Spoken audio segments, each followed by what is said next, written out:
In this video, we'll be testing the REI Half Dome 2 Plus for its ease of setup, spaciousness, rain protection, comfort, and more.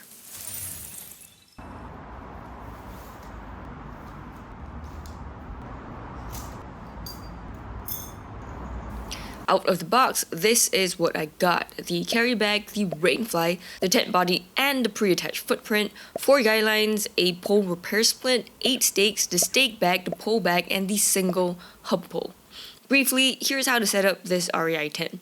First, lay the tent body on the ground, put the hub pole together, and then connect the 4 long ends into the 4 corner grommets. Then secure all the pole clips onto the poles. There are no pole sleeves for this tent, and the clips are color-coded to the color of the poles. Next, locate the grommets above the tent doors. There's 1 above each door, so 2 altogether, and secure these to the ends of the short pole at the top. After that, drape the rain fly over the tent with the vestibule zips over the tent doors and the REI logo on the widths of the tent. Secure the grommets on the underside of the fly to the 2 ends of the short pole as well, and then secure the entire fly down with the easy clip buckles at the 4 corners. Then stake down the entire tent, including the vestibules and the guidelines. One thing though, for my version of the Half Dome, I got only 8 provided stakes, but I needed 14, so I needed to pack 6 extra ones. Altogether, the entire setup takes just slightly more than 7 minutes. Taking down the Half Dome is just the opposite of the setup, and it also took about 7 minutes. Everything compacted down nicely, and the carry bag was much bigger than it needed to be. For more details, I have a separate video with loads of instructions and tips to help you set up your tent more easily. The tent comes with a pre-attached footprint, but you can remove it if you want to by just threading the toggle out. Now, here are the exact steps to reattach it. First, grab the toggle on the footprint and loop it through the opening in the webbing of the tent body. Then double back and loop the toggle back through the opening in the strap of the footprint. When you properly reattach it, you should see this triangle shape here, and just do this for all 4 corners. The peak height in this Half Dome 2 Plus comes in at about 42 inches.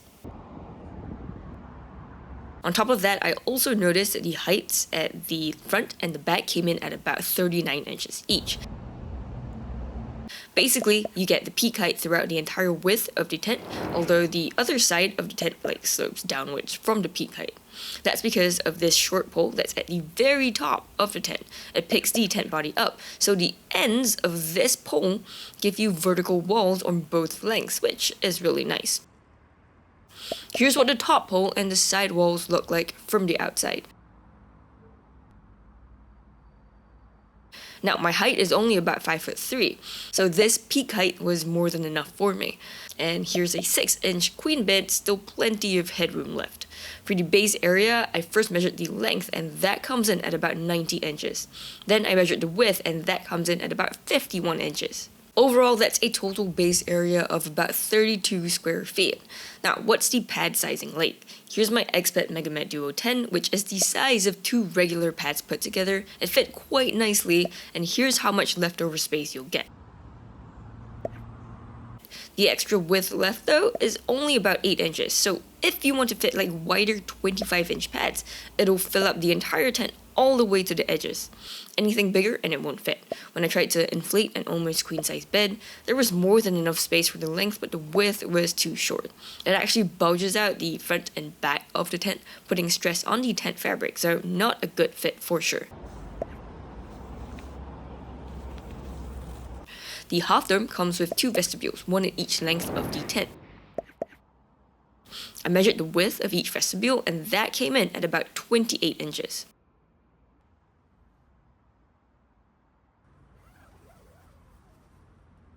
So on top of the base area from before, this gives us an extra 8.75 square feet for each vestibule, or a total of 17.5 square feet for both vestibules. Now, this is what the vestibule looks like when the door is open, and you can bunch up the door fabric with this toggle here by the side. If you want a little bit more ventilation, just unstake the left vestibule loop. Pull the whole thing back and use this other toggle that's further left and tie up all the fabric as well. To shut the vestibule completely, zip the door shut, restake the vestibule loop, and then adjust the tension for the vestibule by pulling on it until it feels taut, then pulling on the front strap to tighten. Because I bought the older version of the Half Dome back in 2024, each of my vestibules have 2 webbing loops. But for the newer 2025 refreshed version that you may be looking at right now, the vestibule is your standard like zip down the middle type of vestibule, which comes with only 1 loop, so just take note of this. I checked the zippers on the vestibule. Both of them are YKK zippers, which are like top of the line zippers, and there's one at the bottom and one at the top. So overall, very nice 2-way zippers. I did notice though that because of how the vestibule door kind of like curves, the zippers do sometimes snag on the rainfly. This is only on the outside though, and only very occasionally. At other times it doesn't snag at all, and it doesn't snag from the inside either, so overall a good zipping experience. Under each vestibule, you'll find 1 door each, so 2 doors altogether.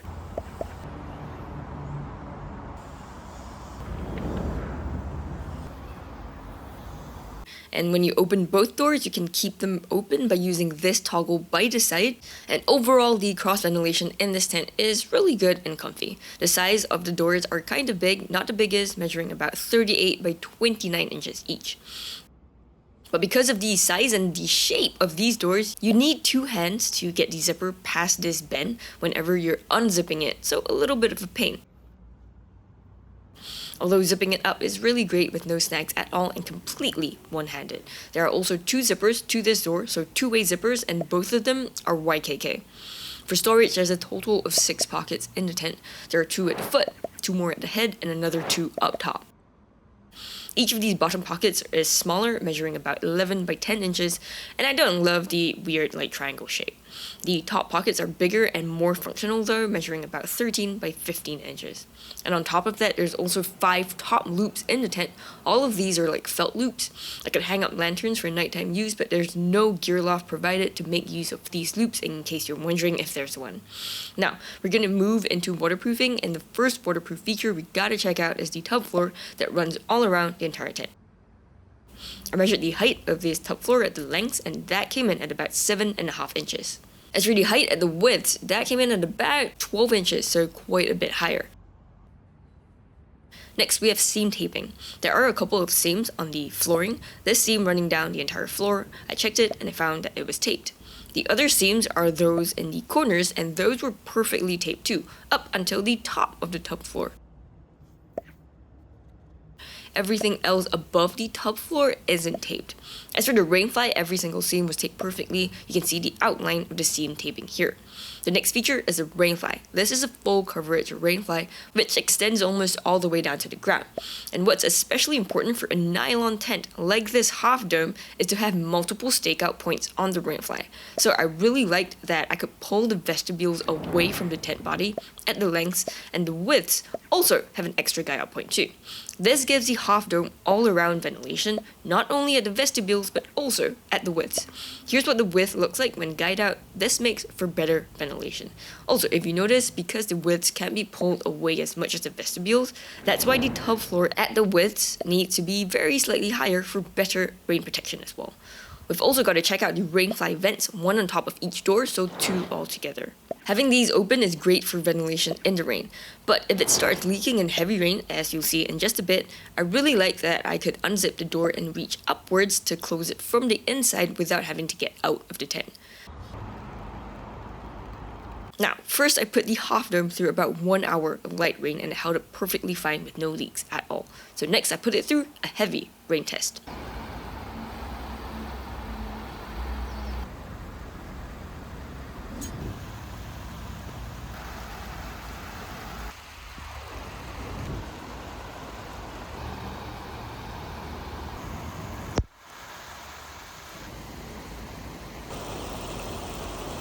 After almost an hour of heavy rain later, I noticed that certain parts of the rainfly around the vestibule doors are starting to soak through.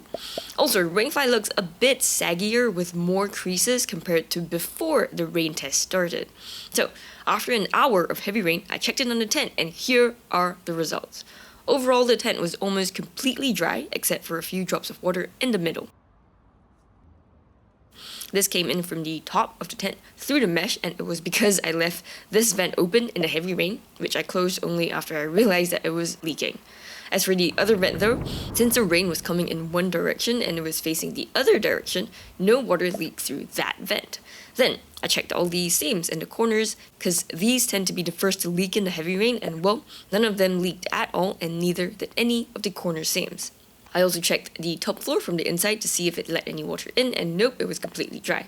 Still on this same point, I also lifted the rainfly to check on the top floor from the outside. It's really high, so it kept all the water out. After that, I checked the underside of the rainfly to see if any water seeped through, and as you notice from the end of the rain test, these spots around the vestibules were very slightly damp. It wasn't a ton of water though, just very slightly damp, much less than I actually expected. So overall, I think the REI Half Dome did pretty well in the rain. Now, if you remove the rainfly on hot days, you'll find that there's quite a bit of mesh on the tent body. I would say that this is about 60% mesh and 40% fabric, which is pretty neat for 3-season summer use. And this also makes for a great stargazing experience if you like that. If you don't want to remove the rainfly completely, you can actually just undo half of it, roll that half upwards, and then tie up all the fabric because there is a toggle right at the top of the tent. And these short pole grommets help keep it in place too. This makes for great views without having to take out the fly.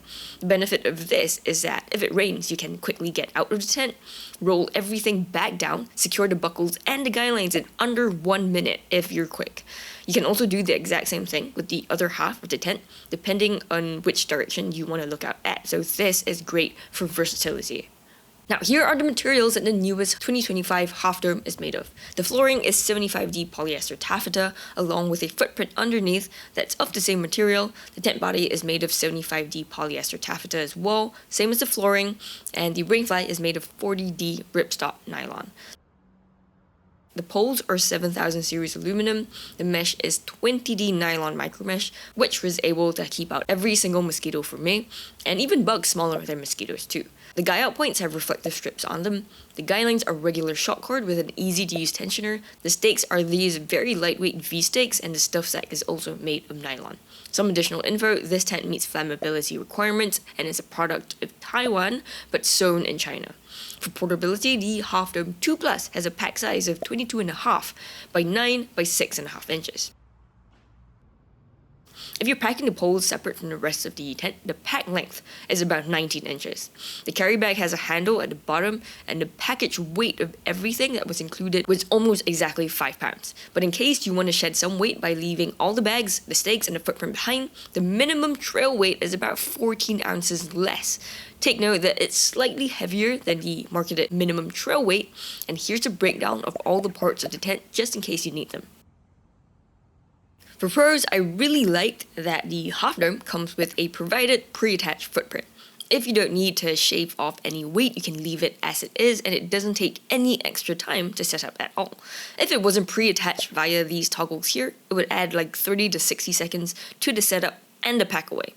However, because of the lack of grommets on the footprint, this isn't the type of tent that allows a ground sheet and rainfly only setup, so just take note of that. This tent also has a relatively generous peak height, which extends throughout the entire width of the tent, making for great livable space.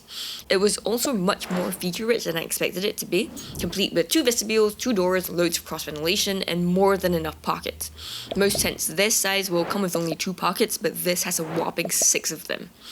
I also really liked that I had lots of versatility with the half rainfly. Not a feature that I thought I would need, but it was more useful than I expected, especially if you're camping in rainy weather. The materials in this tent are also pretty good quality, complete with polyester taffeta for the inner tent, which is a grade higher than polyester, a nylon fly, and even YKK zippers. On top of that, its waterproofing features are great as well, complete with a tub floor, perfect seam taping, a great rainfly design, and of course it survived the 1-hour heavy rain test without leaking at all. What's more is that this tent is made of nylon, which tends to absorb water in the rain compared to other polyester tents that I've tested on this channel. And nylon also tends to cause a saggier and wetter fly. But even after 1 hour of heavy rain for me, I didn't have to readjust the rainfly to prevent it from touching the tent body, and I also thought the number of stakeout points were enough for this. However, I would have liked if the stakeout points were a little bit more adjustable. If it were, this would have helped a little bit with the sagginess of the nylon fly. And also, the previous version that I bought in 2024, the one that I have right now, is almost an additional pound less than the current model. That's because the fabrics changed quite a bit, because folks seem to prefer the heavier model with more durable and thicker fabrics over the lighter weight model that I have. So just in case you're wondering if it's a downgrade, it's not. They're just bringing back what people love. Overall, I thought that the pros greatly outweighed the cons, and especially if it's on sale, this tent offers great value for money. And here's a quick summary of all the differences to take note of when deciding between the Half Dome 2, 2 Plus, and the 3-person version. These are all based on the newest 2025 model. Personally, I bought the 2 Plus myself because for just a 3-ounce difference in weight, I got 10% more base area and 5% more peak height, so that's why I chose it. Now, if you're trying to decide between this Half Dome and all of REI's other tents, I have the perfect video on the screen that will hopefully answer all your questions. I'll put it up when it's ready. Thank you for watching, and I'll see you in that one.